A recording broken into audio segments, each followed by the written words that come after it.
kita sudah tahu taklid hukumnya bagi orang awam. Orang awam bukan hanya boleh, tetapi bahkan dia wajib untuk bertaklid. Yang kita bicarakan hari ini adalah ulama. Dia yang sudah bisa baca kitab kuning, dia yang sudah mengerti ilmu usul fikih, dia sudah mengerti ilmu ma'ani, dia sudah mengerti ilmu bayan, tetapi dalam pendapat seperti orang awam. Yang waras tidak boleh mengalah terhadap mereka para penculik agama yang menjadikan agama sebagai alat politik. Yang saya muliakan pengasuh Pondok Pesantren Darul Ulum Kiai Haji Ahmad Junaidi Al-Bandani, yang juga merupakan Ketua Komisi Fatwa Majelis Ulama Indonesia Pusat, Panitia Halaqah Fikih Peradaban Pondok Pesantren Darul Ulum Kiai Haji Abduh, Ketua Yayasan Kiai Haji Fahrul Raji, juga Sivitas Akademika Pondok Pesantren Darul Ulum Kiai Khudari dan seluruh keluarga. Pemateri kita dari pengurus besar Nahdlatul Ulama telah hadir. Ini yang ganteng pakai jas, Kiai Haji Al-Hafidh Kurniawan. Beliau adalah pengurus besar Nahdlatul Ulama Lembaga Baksul Masail, juga asli dari Jakarta. Ini Kiai Haji Darul Azka Wong Jawa Ngayogyakarta Hadiningrat. Ini beliau sengaja hadir dari Jogja untuk menjalankan tugas dari pengurus besar Nahdlatul Ulama dalam rangka Halaqah Fikih Peradaban. Tema kita hari ini dalam Halaqah Fikih Peradaban di Pondok Pesantren Darul Ulum adalah mengangkat tema ijtihad ulama Nahdlatul Ulama dalam bidang sosial dan politik. Ada 5 kata kunci yang ada di dalam tema ini. Yang pertama adalah ijtihad, yang kedua adalah ulama, yang ketiga adalah NU, yang keempat adalah sosial, dan yang kelima politik. Saya sebagai pemateri yang pertama hanya akan mengambil kata kunci yang pertama untuk nanti diteruskan oleh dari PBNU tentang kata kunci yang lainnya. Kata kunci yang akan saya eksplorasi dalam kesempatan ini adalah tentang ijtihad. Saya akan batasi di dalam ijtihad karena saya kira ada kesenjangan antara perkembangan peradaban dengan ajaran Islam. Sepertinya perkembangan peradaban yang begitu cepat tidak mendapatkan respon yang sama dari ulama-ulama Islam, apalagi Indonesia. Nampaknya ulama Indonesia hanya menunggu ulama-ulama Timur Tengah ketika adanya masalah baru, masalah-masalah kekinian yang muncul. Jadi sepertinya ulama Indonesia menempatkan dirinya hanya sebagai pengutip daripada pendapat ulama-ulama Timur Tengah. Padahal piranti-piranti dari istinbat dan ijtihad itu diajarkan di pondok pesantren. Dari situ sebenarnya laik bagi ulama-ulama Indonesia, terutama ulama-ulama NU, untuk berijtihad. Bahkan menurut saya ini lebih layak ulama-ulama Indonesia di dalam berijtihad. Karena apa? Karena pengajaran di pondok pesantren saat ini lebih detail di dalam masalah nahwu, shoroh, badi, bayan, ma'ani, mantiq, usul fikih, qawaid fikih daripada di Timur Tengah hari ini. Mungkin orang yang bisa baca kitab gundul tanpa berharokat di dunia hari ini terbanyak di Indonesia. Orang yang tamat kitab Sahih Bukhari dari bab wahyu sampai terakhir 4 jilid di dunia ini yang paling terbanyak adalah ulama dan santri Indonesia. Begitu pula yang sudah tamat Sahih Muslim, Abu Dawud, Turmudi, Nasai, Ibnu Majah, itu kebanyakan adalah santri dan ulama-ulama Indonesia. Yang hafal Alfiyah, saya mungkin agak berlebihan kalau mengatakan yang terbanyak hari ini adalah di Indonesia daripada di dunia Islam lainnya. Pengkajian secara harfan-harfan di pondok pesantren di Indonesia dalam bidang fikih dan usul fikih hari ini masih tertradisikan dengan baik. Ulama-ulama Indonesia hari ini sudah faham tentang itu kitab Al-Waraqat, Ghayatul Wusul, Jam'ul Jawami. Mungkin Jam'ul Jawami kitab usul fikih hari ini yang paling populer di dunia, terutama di Asia Tenggara, Mesir, juga di belahan India. Itu hari ini yang banyak tamat Jam'ul Jawami ini adalah santri dan ulama Indonesia. Tapi kenapa ulama Indonesia hari ini hanya berhenti sebatas membaca kitab kuning tanpa kemudian naik level untuk menganalisa, mengistimbat, bahkan kata istihad itu sepertinya tabu bagi ulama-ulama kita di kalangan Nahdlatul Ulama. Sehingga pada 100 tahun terakhir perkembangan dunia Islam sejak Syekh Nawawi Tanara Al-Bantani, ini tidak ada lagi ulama Indonesia yang berkaliber seperti Syekh Nawawi Al-Bantani. Setelah Syekh Mahfud At-Turmusi, tidak ada lagi ulama Indonesia yang berkaliber seperti beliau, Syekh Mahfud At-Turmusi. Bahkan untuk mencapai derajat seperti itu, Syekh Nawawi dan Syekh Mahfud At-Turmusi itu harus pergi ke Hijaz, kemudian baru mendapatkan martabatun aliyatun fi jami'il ulum. Ini yang menjadi pertanyaan besar di dalam benak saya. Kenapa dengan piranti yang amat lengkap seperti itu, ulama-ulama Indonesia, santri-santri Indonesia itu tidak naik level? Lama pertanyaan itu menggurita di dalam sukma dan perasaan, baru kemarin-kemarin ini ada jawaban. Jawabannya itu lahir setelah diskursus nasab Habib Ba'alawi ini muncul. Ketika 1 tahun yang lalu saya menyajikan hasil kajian saya tentang terputusnya nasab Ba'alawi, kemudian itu menjadi diskursus publik, bukan hanya di Indonesia tapi juga di Timur Tengah dan beberapa negara Asia Tenggara yang di situ ada Habib Ba'alawi. Hari ini baru saya mendapat sebuah jawaban kenapa Indonesia minim melahirkan para ulama-ulama kelas dunia. Jawabannya adalah taklid buta.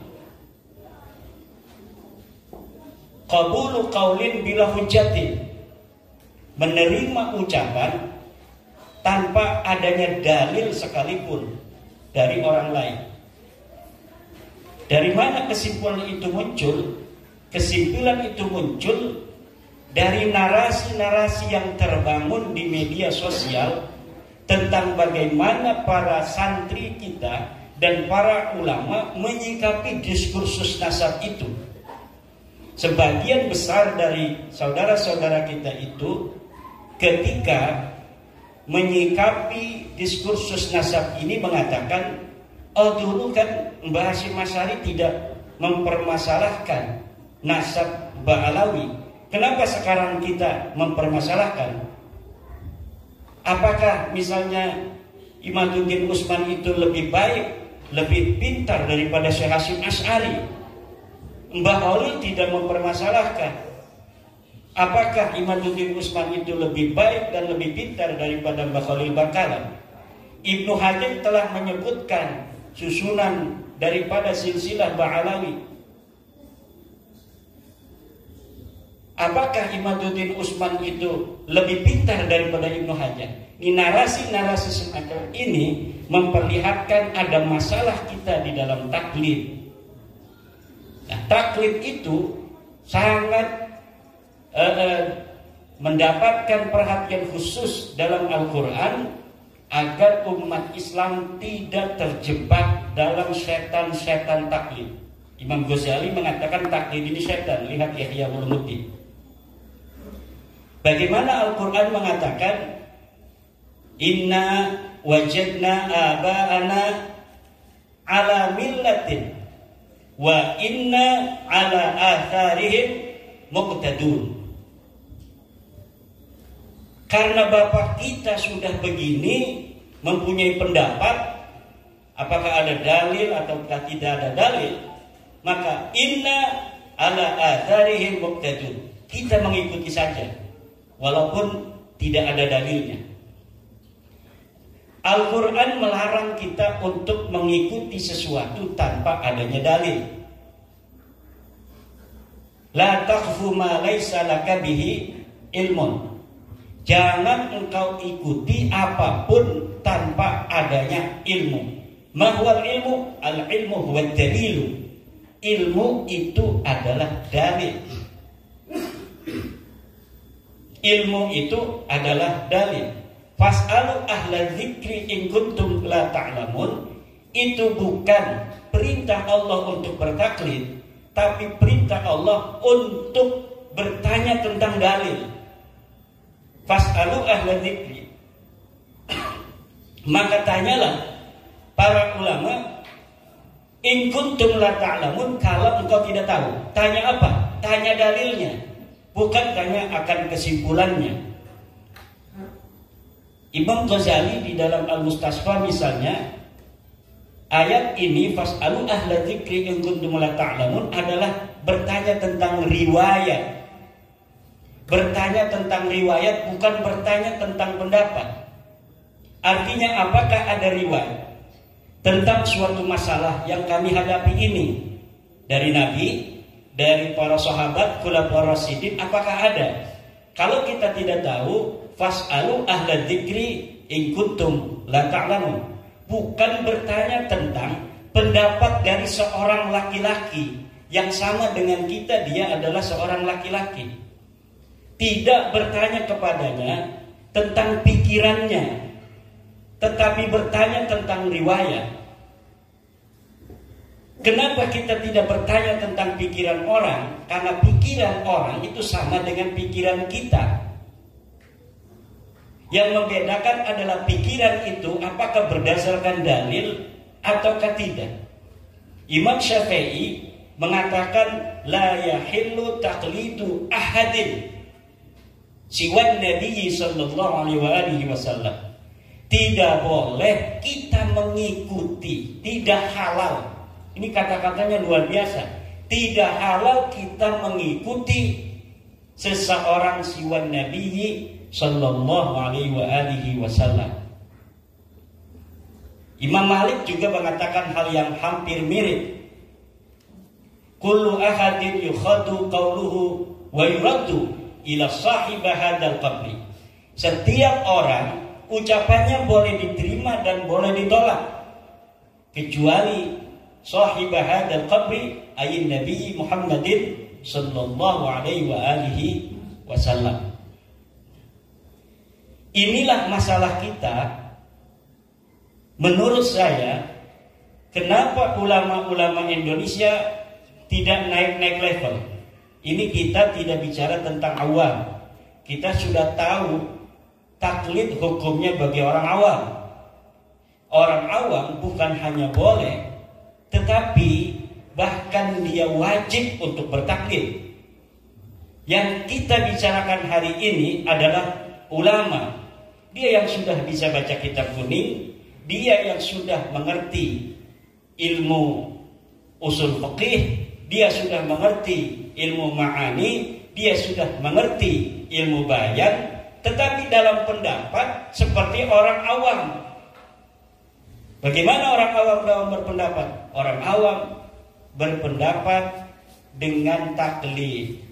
Dia beribadah dengan taklid, li'annahu la yaqdirul ijtihad. Karena dia tidak mampu untuk beristihad. Yang kita maksud istihad ini bukanlah istihad dalam pengertian seperti Imam Syafi'i beristihad umpamanya. Itu pun sebenarnya bagi siapapun masih ada. Bagaimana diskursus al-istihadu mutlaqun amla? Apakah istihad itu tertutup ataukah tidak? Istihad itu selamanya tidak tertutup. Kenapa? Karena an-nawazil la tatahaddad. Nawazil itu peristiwa-peristiwa tidak terbatas. Sementara an-nususu yatahaddad. Nusus itu, nas-nas itu terbatas. Ketika nas-nas, teks-teks Al-Quran atau Al-Hadis tidak bisa untuk menjadi jawaban daripada perkembangan zaman, peristiwa-peristiwa baru yang muncul, lalu dengan apa kita harus merespon peristiwa-peristiwa baru itu apabila ijtihad itu telah tertutup? Fikih yang hari ini kita pelajari, Fathul Qarib, itu hal yang ada di Fathul Qarib adalah pemikiran ulama tentang sebuah nas yang ada di dalam Al-Quran dan Hadis atau ijma atau qiyas berdasarkan kontekstualitasnya yang ada pada masanya. Tentunya dalam setiap masa akan ada hal-hal baru yang apabila kita cari penyelesaiannya dari Fathul Qarib tidak akan kita jumpai. Begitu pula dalam Fathul Mu'in, walaupun baru 100 tahun lebih. Begitu pula dalam I'anatul Talibin. Begitu pula di dalam kitab-kitab lainnya, apalagi misalnya kita langsung kepada Imam Ar-Rafi'i yang sudah 500 tahun, pada Ibnu Hajar yang bisa 200 tahunan, apalagi kita langsung kepada Imam Syafi'i yang sudah 1000 tahun. Tentunya dalam setiap masa az-zamanu yahtaju ila rijal. Untuk apa? Rijal ini yang akan menjadikan Al-Quran itu bicara. Bi annal Qur'ana la yantiqu wa innama yatakallamu bihi rijal. Quran itu tidak bisa bicara, yang bisa bicara itu adalah ulama. Bagaimana kalau pintu ijtihad itu tertutup, sementara ulama tidak boleh ngomong karena pintu ijtihadnya tertutup, harus dia melihat di kitab. Di kitabnya tidak ada. Lalu akan banyak permasalahan-permasalahan yang tidak ada jawabannya dari agama. Ibnu Shalah lagi umpamanya, ini menjadi salah satu penyebab daripada bagaimana mandeknya ilmu pengetahuan hari ini, berpendapat bahwa tashihul ahadits itu sudah berhenti pada masa Ibnu Shalah. Lihat di dalam muqaddimah. Kalau tashihul ahadits sudah berhenti, sementara banyak hadis-hadis yang tidak terkodifikasi di dalam kitab-kitab hadis yang ada, manuskripnya baru ditemukan. Kemudian apakah hadis-hadis yang manuskripnya baru kita temukan itu kita biarkan tanpa ditashih? Kita biarkan dia gundul tanpa ada keterangan apakah ini hadis sahih, apakah hadis hasan, ataukah dia hadis dhaif? Atau bagaimana kalau kita verifikasi relevansi daripada pentashihan ulama-ulama tentang hadis, bahwa ini hadis sahih, apakah itu haram? Tidak. Banyak ketika seorang ulama telah mensahihkan hadis, kemudian ini diverifikasi relevansi oleh ulama lain, ternyata mempunyai kesimpulan yang berbeda. Yang paling fenomenal adalah bagaimana Az-Zahabi itu memverifikasi tasheeh daripada Imam Al-Hakim dalam Al-Mustadrak. Sesuatu yang disahihkan oleh Imam Al-Hakim kemudian dianggap derajatnya hanya hadis hasan. Kenapa? Li'anna al-hakim 'inda al-Zahabi mutasahilun fi tashihil asanid, di dalam mensahihkan sanad-sanad. Dan inilah fikih peradaban Nahdlatul Ulama hari ini merangsang kita untuk bagaimana memverifikasi berbagai macam tatanan-tatanan pola pikir yang sudah mengkristal di kalangan kaum muslimin Indonesia untuk dapat menjawab peradaban masa kini dan masa yang akan datang. Diharapkan 100 tahun lagi antara hari ini sampai nanti pada abad kedua Nahdlatul Ulama di akhir, dari kalangan santri Nahdlatul Ulama muncul ulama sekaliber Wahbah Az-Zuhaili, muncul sekaliber ulama Yusuf Al-Qaradawi atau yang lain-lainnya, Said Ramadan Al-Buti dan sebagainya. Jangan kita hanya hari ini mengutip dari ulama-ulama Timur Tengah, padahal mereka di dalam cara belajarnya tidak seperti kita. Kita cara belajar dari mulai i'lam annal awamila fin nahwi mi'at wa amil. Setelah kita baca rapi, kita tarkib i'lam kalimah filamal kudu jajim lam jin sutul fa'ila dibilang tasbih filamal jenis nahwi wa huwa ma la yaqujabani soal. Sampai wallahu a'lam bisawab. Kemudian kita naik lagi kepada kitab Jurmiyah Peraga ditarkib, kemudian kita naik ke Mutamimah, naik ke Asmawi. Itu hanya dalam bab nahwu. Naik lagi ke Muhatun I'rab, naik lagi ke Alfiyah. Alfiyah itu adalah nahwu bukan hanya untuk membaca. Bagaimana bab ikhbar itu memberikan kita pelajaran untuk menyusun kalimat. Jadi yang dirangsang oleh Alfiyah bukan hanya cara membaca kitab, tapi bagaimana ulama itu pikiran-pikirannya kemudian terkodifikasi di dalam sebuah kitab. Berapa kitab yang terproduksi dari zaman Syekh Nawawi sampai hari ini bisa dihitung dengan jari. Yang ada komentator-komentator dengan bahasa Indonesia yang keluar ribuan buku dari Universitas Islam. Universitas Islam YIN UIN itu melahirkan per tahun ratusan buku. Tapi kering, tidak bisa untuk melahirkan seorang mahasiswa pun yang bisa untuk mensyarahi matan takrib umpamanya. Pensarahan itu penting. Kenapa? Walaupun kita tidak bisa melepaskan diri begitu saja dengan fikih-fikih masa lalu yang berkaromah dalam tanda kutip, tetapi kalau ada pensarahan baru dari ulama hari ini, maka kejadian dan peristiwa yang lahir hari ini itu bisa terreportase masuk ke dalam kitab itu, yang nanti anak cucu kita tidak akan terlalu jauh untuk melihat di masa Syekh Nawawi tentang apa yang terjadi di sekitar ulama, tetapi ada wasilah dan wasaid di mana di tahun kita hari ini ada peristiwa-peristiwa yang terekam. Perkembangan fikih yang perlu mendapatkan respon yang cepat dari ulama hari ini belum terekam dalam kitab-kitab yang dikaji di pondok pesantren.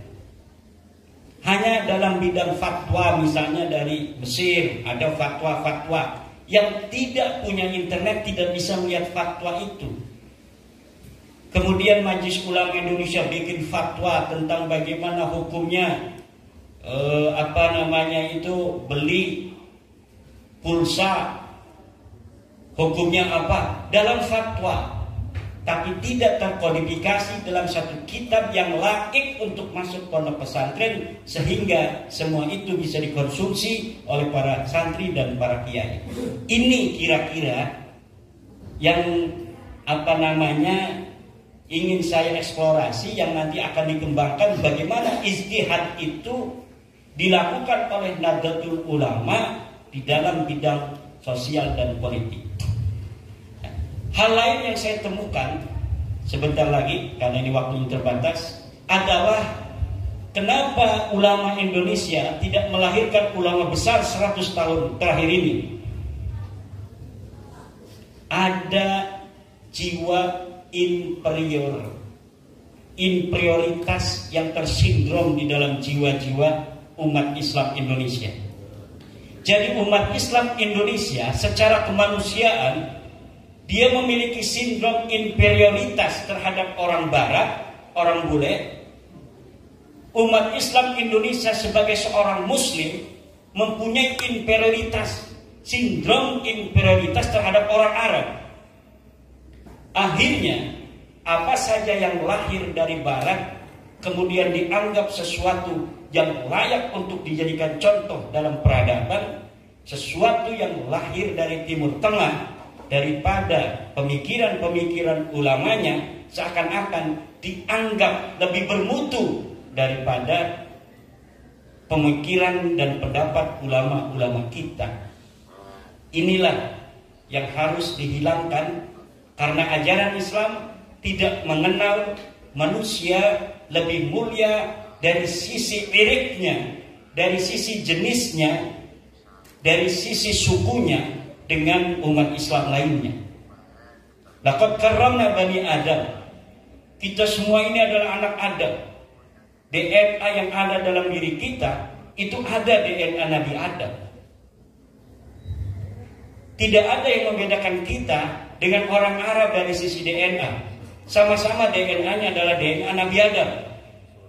Tidak ada yang membedakan kita dengan orang Barat, hanya karena sistem cuaca yang ada di Barat memiliki sistem cuaca tersendiri, sehingga menjadikan mereka jadi seperti itu mukanya. Dan kita, cuaca kita yang ada di Indonesia yang demikian ini menjadikan kita seperti ini. Hanya itu yang membedakan. Yang lainnya sama, kita dengan orang Barat sama, dan kita dengan orang Arab juga sama. La fadla li arabiyyin ala ajamiyyin illa bi taqwallah. Tidak ada keutamaan orang Arab terhadap orang Ajam, sebaliknya wala li ajamiyyin ala arabiyyin. Bagi orang Ajam tidak lebih baik dari orang Arab illa bi taqwallah, kecuali dengan ketakwaannya kepada Allah. Ini yang harus dikembangkan dan dibelutut terhadap santri-santri kita. Kalau tidak ada belutut, kita pakai circuit, atau kita bisa untuk menggunakan wifi orang lain kalau lagi tidak ada paketnya. Semangat ini, semangat pembaruan, kita menantang masa depan untuk Indonesia yang lebih baik dari sisi ilmu pengetahuan, dan karena hari ini dari sisi adab kemanusiaan kita terbukti lebih baik dari orang Arab. Bagaimana umat Islam Indonesia yang terbanyak hari ini itu hidup rukun mulai dari merdeka sampai hari ini, sementara orang-orang Saudi masih perang dengan Yaman. Orang Myanmar masih bermasalah tentang suku dengan orang-orang dari Rohingya. Orang-orang di Palestina masih bermasalah dengan orang-orang di Israel. Afghanistan sampai saat ini masih terjadi peperangan antar suku, walaupun Taliban sudah menguasai. Indonesia dengan 700 suku dan 1.400 bahasa, dengan 17.000 pulau, 130 juta muslim, 270 juta penduduk seluruh Indonesia, ini tidak terjadi perang saudara yang signifikan. Walaupun ada di Aceh atau di Papua, tetapi frekuensinya kecil. Kenapa itu bisa terjadi? Ini karena adab kemanusiaan kita, terutama yang dikembangkan oleh Nahdlatul Ulama, yaitu agama Islam Tawasutiyah. Namun itu saja belum cukup untuk mengangkat harkat derajat umat Islam Indonesia ke pentas global tanpa ilmu pengetahuan. Bagaimana ilmu pengetahuan itu bisa setara dengan dunia Islam lainnya di dunia internasional? Satu adalah dengan menghancurkan setan-setan taklid yang ada di dalam diri para santri dan para ulama. Wallahu wal muwaffiq ila aqwamit thoriq. Wassalamualaikum warahmatullahi wabarakatuh.